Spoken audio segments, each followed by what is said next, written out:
So my talk today is on human versus AI, and we're going to talk about building a mobile app with Vue.js, MLKit, and NativeScript. So 3 tools that we're going to kind of talk through, how you can kind of make this all fit together and create a really interesting and weird mobile app, because I'm kind of the queen of the bizarro demos.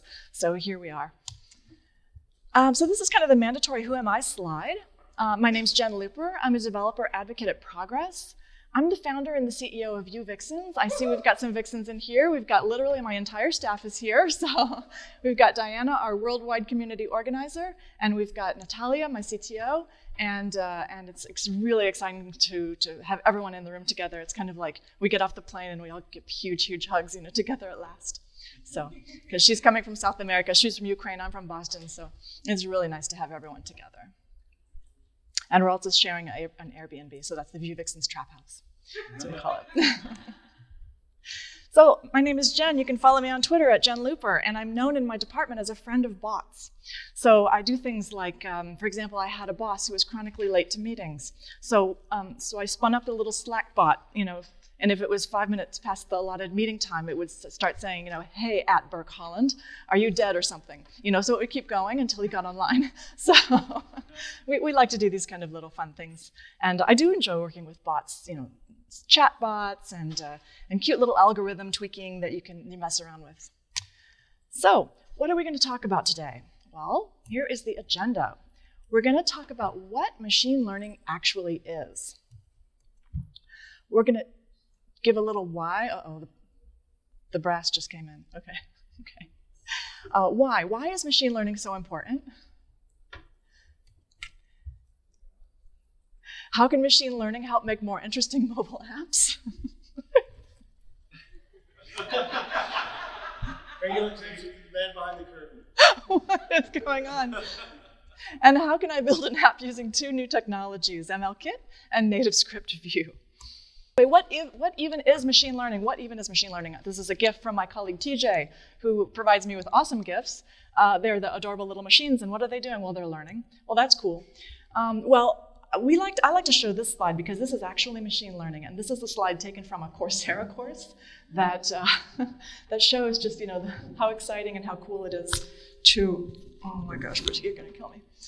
Yes, machine learning. Machine learning is easy, as you can see from this slide. So this is ripped from the annals of a Coursera course. If you take this wonderful course from Coursera by Andrew Ng, who came from Baidu, and then he went to teach at Stanford. He kind of helped create Coursera with this particular course. It's the most ratchet course you've ever seen because it's all like crappy video, but the dude can teach. The only thing he has an issue with is whiteboarding. So all of his, he just has the slides and then he just starts tracing over. So he's explaining machine learning with these fabulous slides. For people like me, it's really a kind of an issue. I'm a French major, so I'm sitting here going, good Lord have mercy. What does this even mean? But there's a couple different descriptions of what machine learning is. So machine learning is described as a way to give computers the ability to learn without being explicitly programmed. But a more accurate description is that a computer program is said to learn from experience E with respect to some class of tasks T and performance measure P, if its performance at tasks in T, as measured by P, improves with experience E. So this is the classic description of machine learning by Tom Mitchell. I have no idea what that means. So, but it was written in 1997, so it's withstood the test of time. But the key word that I like to just talk about is the word improve. We are making algorithms that improve. They get smarter. They learn a little bit more. For me, this is just kind of fetal position time, just time to lie down and call it quits, because that's just a little bit too hard to grasp in some ways. And that Coursera course is no picnic either. So instead of talking about long-winded descriptions of what machine learning is, I made a little GIF guide. So I'm inspired by my colleague Tara, who's sitting in back, of the GIF guide of machine learning. So about 3 different types of machine learning. The 3 major types. The first type is the most common, and it's supervised learning. So what is supervised learning? Well, you go and you gather a lot of data, a lot of good quality data. And this is literally the hardest part of machine learning. You've got to get the data, and it's got to be good data. So you've got to get a lot of data, and you split that data into a training set and a test set. So for the training set, you're going to give it certain labels. You're going to categorize your training set, And then you're not going to give any categories at all to your test set. So what are you going to do with this? You're going to send it off to your machine learning algorithm, and it's going to take data from the training set to verify what the test set is saying. So it's basically, I look at supervised learning as a type of machine learning that gives educated guesses. So it's basically trying to figure out whether what it's looking at according to the training set is what it thinks it is or not. If it's wrong, you'll get a percentage of accuracy, and then it'll kind of go iterate through the algorithm again and get better and better and improve. So that's kind of the most common example of machine learning, and it's called supervised learning. Another type of machine learning is unsupervised learning. This is getting more and more interesting, right? Because we're not creating an educated system here. We're basically gathering a lot of data, my favorite way of gathering data, and we don't give it any categories at all. Well, that's interesting. So then your algorithm has to be a bit more successful than a supervised learning algorithm. It has to be able to self-teach itself. So it's looking for patterns within this large set of data and figuring out what it thinks certain things are. And then you can send it a certain amount of categorized data and test the assumptions that the algorithm is giving. So again, you'll get an accuracy reading, and then you want to iterate again through the data, keep testing, and see if the algorithm gets a bit better as it goes. But one of the most interesting and kind of newer ways of handling machine learning is reinforcement learning. This is kind of the stuff that's weirding out the people at MIT, because they're watching these algorithms sort of learn, and they're really not quite sure why they're working the way they're working. So reinforcement learning is actually getting some inspiration from cognitive science, and is looking at the way brains actually process and the way people actually learn, and specifically the way children learn. So it's saying, well, why don't we create an algorithm that is a curious algorithm, and it's a self-teaching algorithm. So what you do is you throw harder and harder problems at it, and you reward its curiosity, not so much as its accuracy, but you reward its curiosity. So you try to train it to really get more and more sophisticated about what it's identifying. And then you can try to verify the assumptions that it's making, get that percentage of accuracy, and iterate again. So supervised learning, unsupervised learning, reinforcement learning are kind of the three major types of machine learning. And I just like to have those sort of little images to kind of give an idea of what we're talking about here. But there are some real awesome tools out there that we ourselves as developers can access right now for machine learning on your local computer. So if you have a cold room like this and you want to make your computer run really hot, install TensorFlow and hold it nicely, and it's a wonderful way to get your machine really moving. TensorFlow is Google's library for machine learning. It's a very, very useful tool. You're going to need to know a bit of Python, and you're going to be able to use this to create models of tested data. There are some great ways to learn about TensorFlow. The one that I really enjoyed is called TensorFlow for Poets. It's on Google Code Labs. I made a little bit.ly for you, and you can take a look at how this works. What it does is it gives you a really large data set of flowers, and it will categorize whether it's a daisy, a tulip, by looking at the petal length, this kind of thing. So and it'll show you how to use TensorFlow to kind of parse through this data and identify flowers. So that is kind of the project that you're going to do with TensorFlow installed locally. So that is a really nice tool. There's also a new port of TensorFlow called TensorFlow.js. It's for us JavaScript developers. So this is really exciting. So TensorFlow.js, I think there's another talk about this coming tomorrow. It's a JavaScript library that was built for training and deploying machine learning models in the browser or using Node.js. So you can take a look at this at js.tensorflow.org. It's something that we can use today. People are using this JavaScript library actually to build mobile apps right now. There's a lot of stuff going on with TensorFlow.js. The demo that they have is a really fun one, and it just runs on your phone in, I believe, Chrome. It needs to be running in Chrome on your phone. It's called the Emoji Scavenger Hunt, and it makes you run through your house, and it'll say, find me some socks, and you point the camera at it, and it'll show you socks. So it's identifying it really quickly. It's a very fun little demo, and runs right on your phone. And I like it a lot. So that's very cool. So just bookmark TensorFlow in your mind for now, something that you might want to check out in the future as a way that you can access machine learning on your local and kind of learn how to make these systems work for you. Well, what I want to talk about now is where machine learning is working in the wild. I think that our lives are touched by machine learning in ways that we don't even realize. It's something that we need to keep an eye on as developers, because at some point, your manager's going to come in and say, hey, this is cool, let's make a little model and let's just release this. Well, where are you going to get the data from? How are you going to collect the data? These are all the ethics behind machine learning that needs to be thought about very carefully. And we, the people who are building things, are the ones who sometimes can have the power to kind of say, okay, or hold on, let's think about this. So let's just talk about some good uses of machine learning.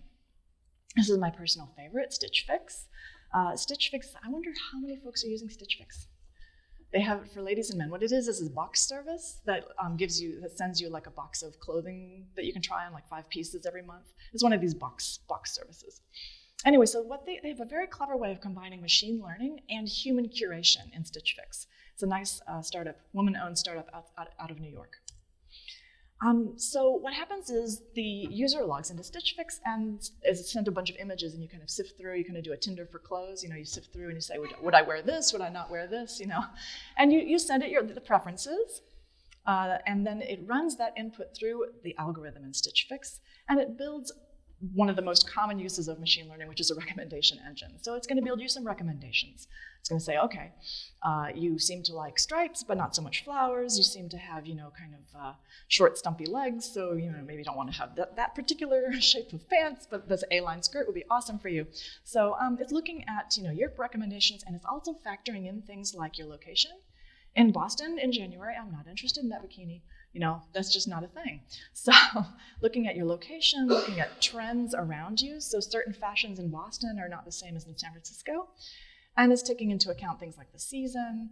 And then it's going to connect you with that recommendation engine. That's going to connect you to a stylist. Now, I'm pretty sure that Rebecca, my stylist, is an actual human. So she takes all this data that I've given her, looks around and curates and ships me a box. And then I basically close the feedback loop by saying, yeah, I'm going to go ahead and take it, or I return the items. Usually I go ahead and take it because the shipping's expensive, but that's a different problem.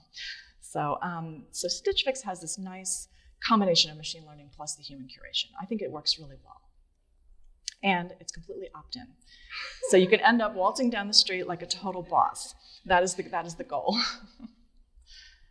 So, scary uses of machine learning. There are some images kind of circulating around on Twitter, on social media right now, of some of the weird stuff that's happening in various areas of the world. And this is a great example of identifying people by these little surveillance cameras that are all over the place in certain countries. Identifying, because everyone's in a database, it can get really great at facial recognition, and it identifies you by name.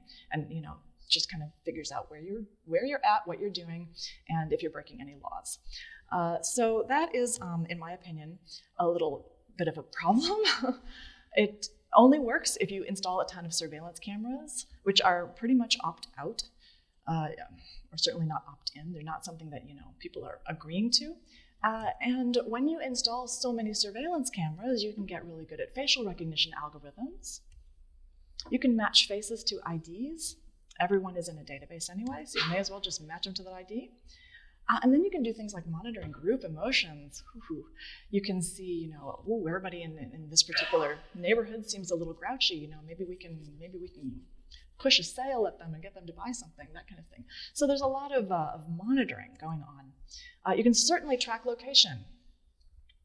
And in my opinion, this is kind of a big nope. I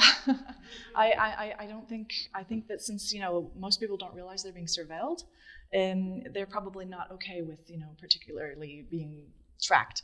The only thing about this is that driving in these countries where there's so many surveillance cameras is actually really safe because everyone is kind of realizing that they're just going to get flashed and they're going to get a ticket. So for example, driving in China is extremely safe. Driving in Korea is a total nightmare. So it's very interesting. So sometimes you can see some of the benefits, but overall for me it's a big nope because it's not opt-in. So there are some really interesting case studies of good and bad uses of machine learning. And one of them happened in Boston, actually. So the Boston School District realized that they have a huge amount of budget that's spent towards shipping kids around Boston and into the schools with the little yellow school buses. So I think they spent $30 $2 million every year, sending kids from point A to point B. And so they went to MIT and they said, hey, MIT kids, here's a project for you. Why don't you make an algorithm for us to optimize school bus routes? MIT children say, absolutely, this is great. So they went ahead and did this in a little hackathon. The winning team managed to eliminate 50 superfluous bus routes. And they saved about $3 to $5 million out of the budget. So that's kind of a win. They also put 50 union bus drivers out of work. So it's these kind of ethics of what we're doing to try to figure out what would be the end result of all of this optimization of people's lives. Something to think about as we're asked to build these kind of tools, because you can absolutely build these kind of tools, but just because you can is not necessarily saying that you should. So something to think about. So as we like to say, with great power comes great responsibility, as we know. But ethics aside, it's really, really fun to work with this stuff. So especially when you're like me and you're a big fan of your iPhone and you love to make mobile apps, which has been my passion since I got my iPhone 4, which is like this size, those little tiny things. So I've been building mobile apps for a long time, and now we have a lot of firepower in these suckers. So they are really like mini collectors of data. They're collecting all the time data that we're inputting, pictures, voice prints, just a lot of data. They are packed with sensors. They certainly know where you're going. I know Uber is tracking me invisibly probably, so there's all sorts of good stuff happening. And then you can supercharge all these little collectors of data with awesome mobile apps. So it's something to think about as you're continuing to build more and more sophisticated mobile apps. So we as app developers have a really cool new arsenal. And we have access to machine learning algorithms. And sorry, no judging of my playlist.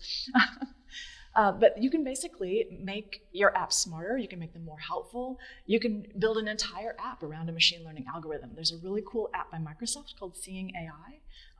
I recommend downloading it. And it's basically, you can put, it does a lot. But one of the cool things I really appreciate is that you can point it at a pile of bills and it will differentiate if that's a $1, that's a $20, that's a $50. Extremely useful for folks in the US where all of our bills are the same size, and you really can't tell by feel. So a person who would be, have seeing issues would be able to use this app to, make sure that their change was proper, that kind of thing.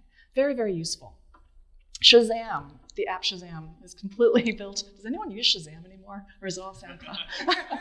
I like Shazam a lot. I think it's so fun. There's a game show, Beat Shazam. Have you seen that? That was the inspiration for this mobile app that I'm going to demo. So Shazam is really fun. And it basically can identify all of these songs that you point at it. Very, very cool, including really weird songs like this one. So you can build an entire app around machine learning algorithms, or you can just add little machine learning touches into your app. I really love the way Facebook Marketplace, the only reason I have Facebook still installed is because of Facebook Marketplace, because I need to sell junk a lot.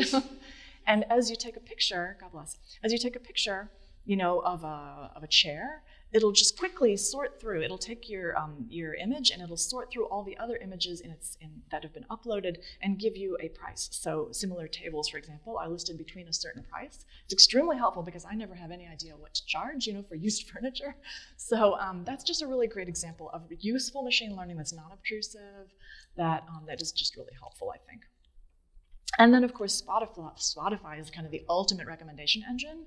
So it gives you, based on the stuff you listen to, there's machine learning algorithms, pretty sophisticated ones at Spotify, sifting through your preferences and finding music that it thinks you might like. It's a great, very useful. You can listen to it, you don't have to listen to it, and it works really well. So I really like that. So, okay, back to reality. I can just go on and on about, that's a cool app and it uses machine learning this way. But what I wanted to just impress upon you is that, of course, do-it-yourself machine learning is hard. You need a lot of firepower. You need a decent computer. At this point, I'm not so sure that this computer is going to be able to, generate models. You need a lot of skills to understand what's going on behind the scenes. You need a lot of data. You need a lot of clean data, and this is just tough to get it right. Third-party services. Very useful to give machine learning algorithms a try. There's a fantastic startup out of New York City that I like to talk about called Clarify, which has heroically fought off being acquired by anybody, and they offer basically for free, a ton of image recognition algorithms that you can use. You can feed it an image, it'll give you all kinds of things. You can feed it video at this point, and it'll pick out bits and pieces. It's that good. Same thing with Google Cloud Platform. At a certain point, all of these folks are going to start charging us. I haven't hit that threshold yet, but I'm just waiting. So these are third-party services you can totally use now. And then Google released at Google, or a little bit before Google I/O, and really started talking about it, a new library that it calls MLKit. And this is something that you can use right now to build mobile apps, to build mobile apps. And I'm really excited by MLKit. I think it's going to be really useful in the future. So what if you decide, all right, cool, I'm going to go ahead and build a mobile app. What tools could I use? Well, you've got a plethora of tools. This is the stack that I like, that I could recommend to you. You can use Vue.js track, right? You can use Vue.js with NativeScript, which is a library for building cross-platform mobile apps, native mobile apps. And together that makes this beautiful new library, which we call NativeScript Vue. So we'll talk a little bit about this, of what it looks like to use this. I'm going to slide up my computer. Let's just pray. Okay, there we go. So let's talk about NativeScript. What is NativeScript? Any NativeScript developers in here? Ray, wake up.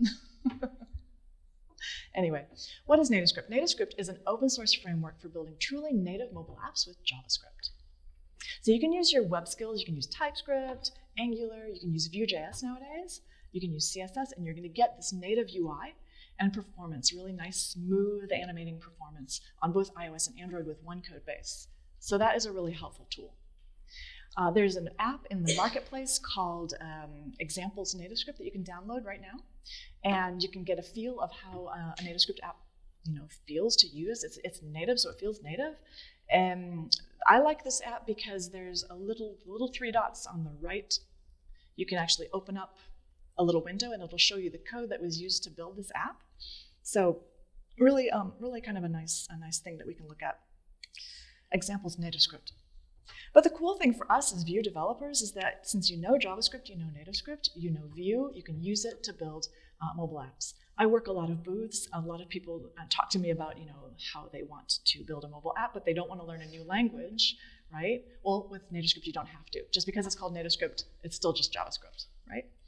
So you can use regular JavaScript, CSS3, NPM packages to create plugins. If you like Angular, you can totally use it. If you like Sass, you can absolutely use that. That's the logo for Webpack. You're going to need Webpack, especially with Angular. You need to compress your apps down. You're going to use it with Vue, with NativeScript Vue as well. TypeScript, if you like TypeScript, you can use it without any framework at all, or you can use it with Angular. And I'm pretty sure that in the very near future, we're going to be able to use it with Vue. So if you're a big TypeScript fan, I think we've got you covered. This is coming soon. Well, why would you go ahead and use Vue for NativeScript instead of the more mature solution, which is Angular or no framework at all? Well, Vue did a great thing, which is it decoupled the virtual DOM away from the framework, so that it enables native mobile rendering. And Angular 2 did the same thing, which is very helpful. So once you can get away from having to write HTML markup, that allows us to use NativeScript as a runtime, and it is basically rendering native components. So this is very, very helpful for us, and Vue allows us to do that. Vue also allows us this really nice way for web developers to embrace mobile platforms. And we already have a solution for Vue, which is called Weeks, and it's done by Alibaba. They did a great job in China, and we really appreciate Weeks because they open sourced their code, and we can certainly look at some of the ways they did stuff, and then we can use that for NativeScript Vue. Very, very helpful. So yay, Alibaba, good job. Unfortunately, the documentation is all in Chinese, but you can kind of get past that. You can do what you can. I really like using Vue for mobile apps because it's so lightweight. I really like that it's a very small library. It's lightweight, it's easy to hop into, and you can learn it quickly. I think it's highly appropriate to use to build mobile apps. And then NativeScript and Vue have this very nice code sharing potential. We already have a great story with Angular and NativeScript, so if you want to build for web and share some of your code for native mobile, you can use Angular right now, and we're working on that with Vue. This is coming soon. As soon as I get off the speaking circuit, we're going to really hit this hard, so this is coming soon. So how would you go about building your first NativeScript Vue app? Well, what I would do is go to the NativeScript playground. So if you hit play.nativescript.org, see if I can make this a little smaller. If you go to play.nativescript.org, this is my phone. So you're given the option to create a new app right in the playground, and you can use Angular, JavaScript, TypeScript, or Vue. So I would go ahead and create a new Vue app. And then I have a couple of apps downloaded onto my phone already. And all you have to do is grab a QR code. And then I go to my Playground app, scan the QR code, and here we are. So this is an old app. You can see there's some colors.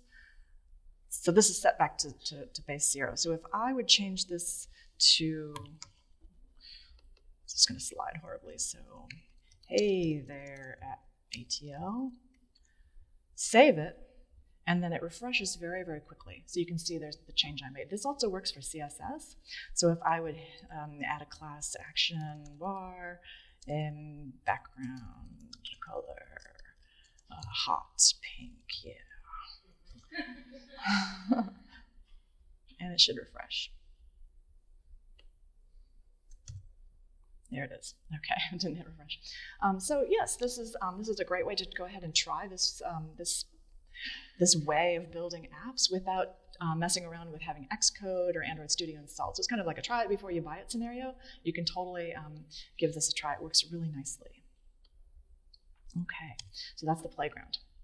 Well, okay, so I decided that I want to do something with machine learning. I want to do something with NativeScript Vue. Sold, right? So why don't I go ahead and see if I can use MLKit together with NativeScript Vue? How would that look? Well, MLKit basically allows you to use machine learning in a little bit easier fashion than going through and like sifting through a ton of data and battling through having TensorFlow installed locally and making a model. Although you can totally do that with MLKit, so that's something to remember. But basically, MLKit ships with a bunch of really useful models that you can use from day one.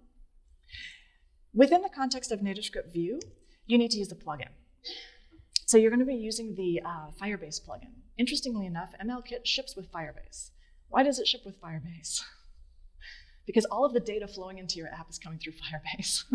So Google is like, ooh, yay, data. So, but be it as it may, I really recommend using this tool set, because you probably at some point are going to realize that using REST API calls for a third-party tool outside of a plugin is going to slow your app down. It's not something that's going to work offline, and eventually it's going to cost you. And you're going to want something at a certain point relatively custom, so this is something that you can use with MLKit. So what is MLKit? MLKit allows machine learning on device, and it uses TensorFlow Lite. So we're back to TensorFlow. TensorFlow was shipped with a library called TensorFlow. Actually, it was originally called TensorFlow Mobile. Now it's called TensorFlow Lite. The reason it's called TensorFlow Lite is because it also works on embedded devices. So it works on Raspberry Pi. I don't know why we would do that, but this is something that they wanted to do. But it's designed from the ground up for low-end Androids. It works for iOS out of the box, which I really appreciate considering it's a Google product. So that's really cool of Google that they shipped this for us, working on all these devices. And the demo that they had for TensorFlow Lite has a lot of image recognition, image manipulation, and an IDing of object identification. So this is something that's shipping within MLKit. So here we are looking at MLKit. What does MLKit come able to do out of the box? Well, it gives you image labeling, so it can identify things like animal species, different products. It can figure out where you're at, according to the bridges or whatever that you're taking pictures of. Lots of great image recognition. Text recognition, OCR, it's able to extract text from images. I'm kind of excited about this because I want to make the world's greatest expense report app. So, because I hate doing expense reports. So you could take a picture of a receipt and kind of figure out exactly where that's coming from and exactly how much money was spent, and then it would be fed into some database. I think that would be really useful.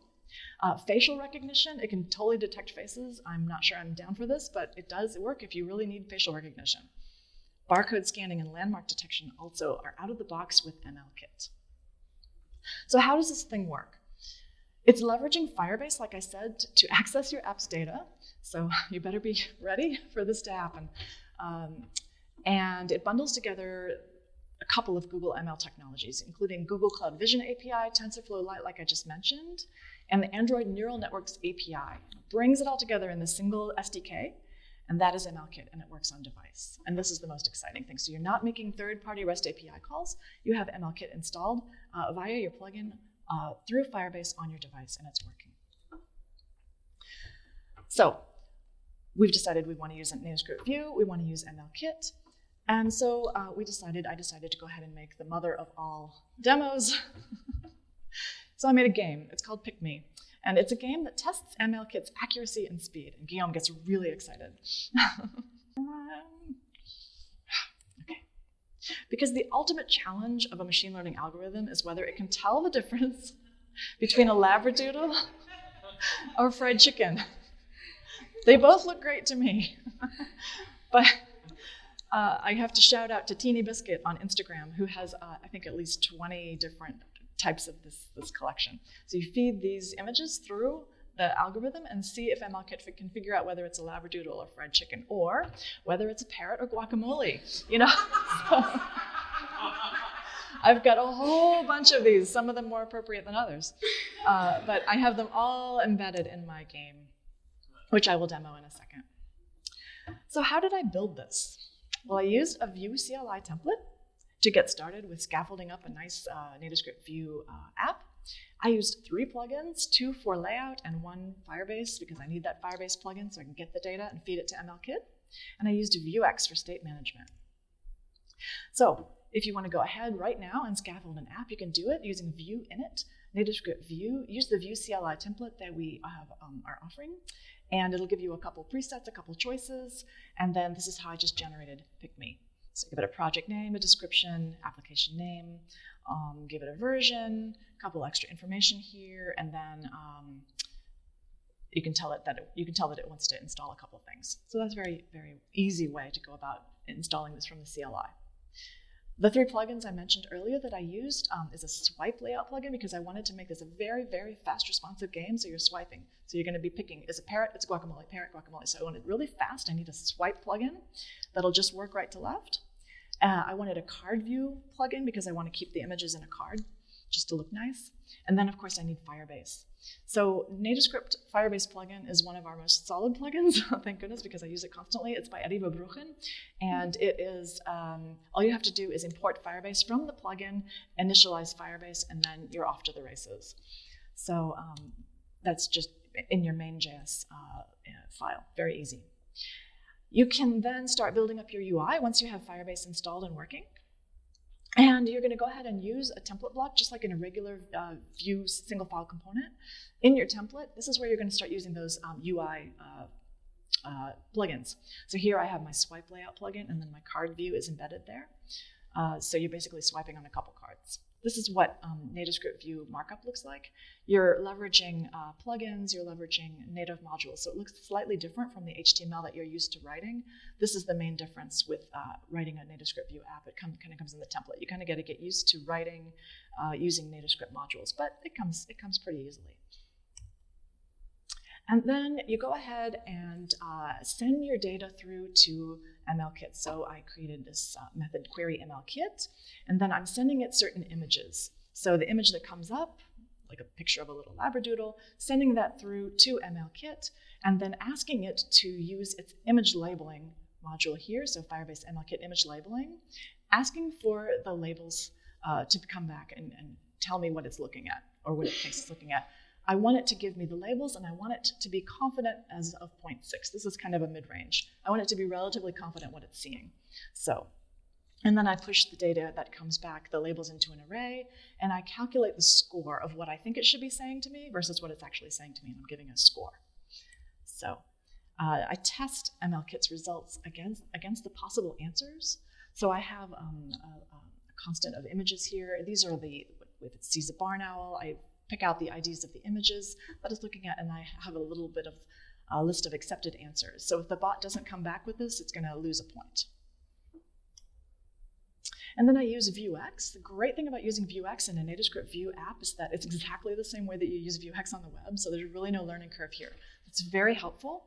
So all I'm doing is checking the scores that I'm getting myself against the bot scores.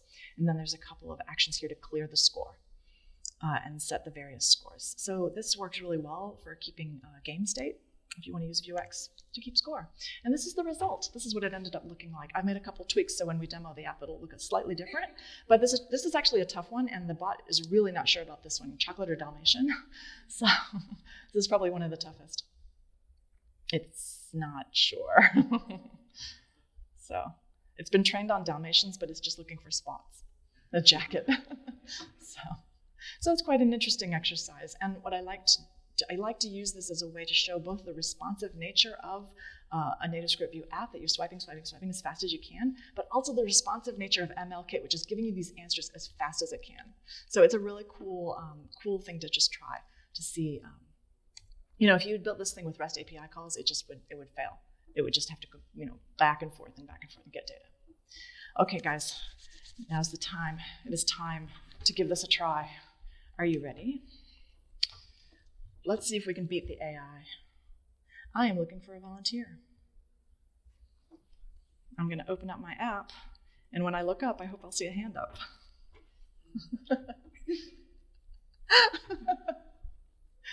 Well, let me tell you what you can do. You can take a look at all the choices here, and you can decipher between barn owl or apple, chihuahua or muffin, chocolate or Dalmatian, croissant or dog, kitten or caramel, labradoodle, fried chicken, parrot, guacamole, puppy, bagel, sheepdog or mop, Sheba or marshmallow, shrew or kiwi, sloth or bread, and then we're not going to talk about the last one.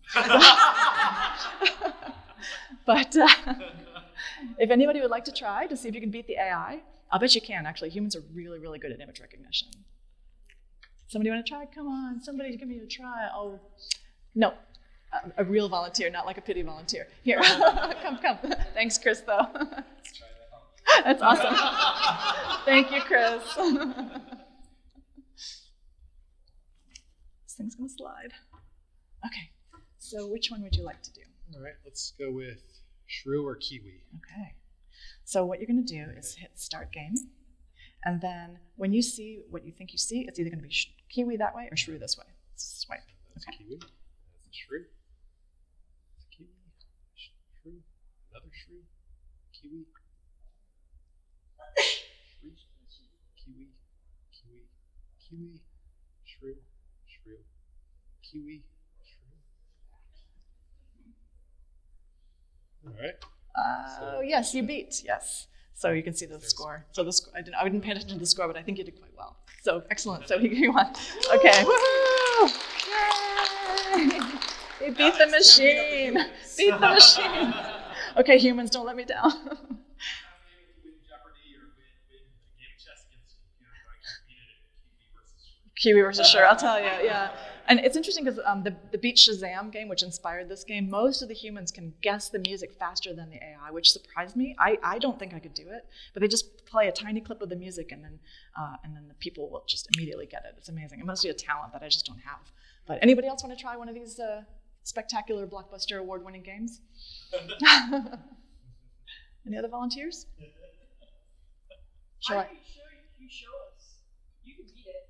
Okay. Shall I do kitten versus caramel? Sorry. This thing is so slippery.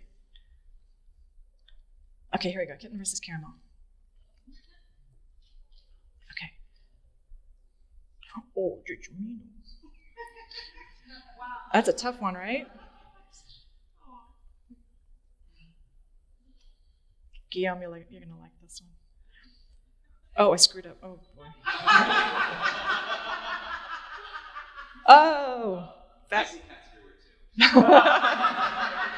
I think I fat fingered it. Anyway, I think that did the bot beat me? I wasn't even paying attention to the score. I think the bot beat me. It was really bad. Something like that. Anyway, so lots of fun with this sort of thing. Gives you an idea of how to build such an app, the code behind it, how much fun you can have with MLKit, which is a great tool that you can use right now. And eventually, version 2 of this game would have a custom trained model that you would import to MLKit, because right now it's pretty generic. I think for croissant versus dog. It's like, it just says bread, but I could train it to say croissant. You know, you could train it to say something really specific. The dog. You know. So, you know, this kind of stuff. I mean, it's not so easy, right? So.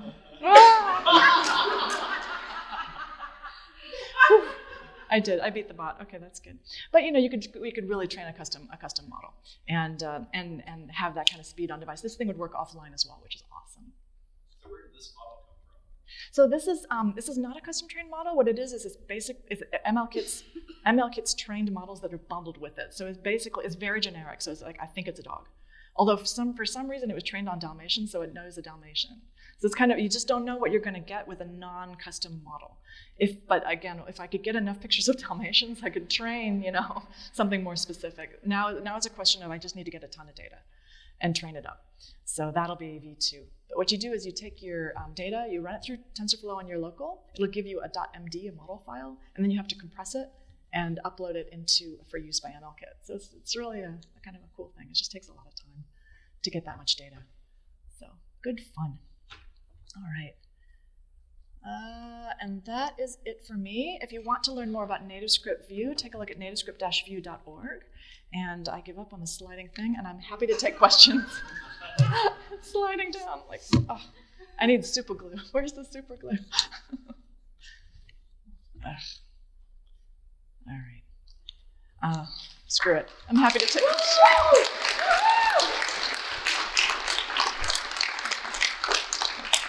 Happy to take questions about machine learning, about NativeScript Vue, about mobile app development, about my weird sense of aesthetics, about anything. Game development. Is TensorFlow.js to be in JavaScript too, or only on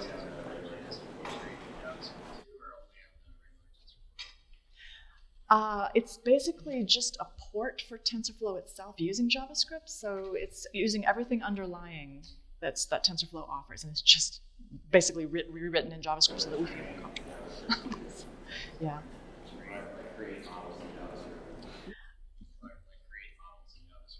Yeah, I think so. And there are also some services out there that you can do everything in the browser.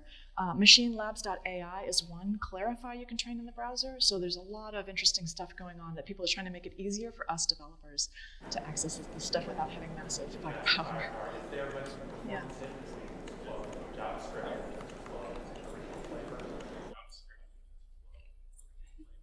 Well, TensorFlow original is using Python, but which is I think a little bit slower. But I can't imagine that TensorFlow.js is particularly fast.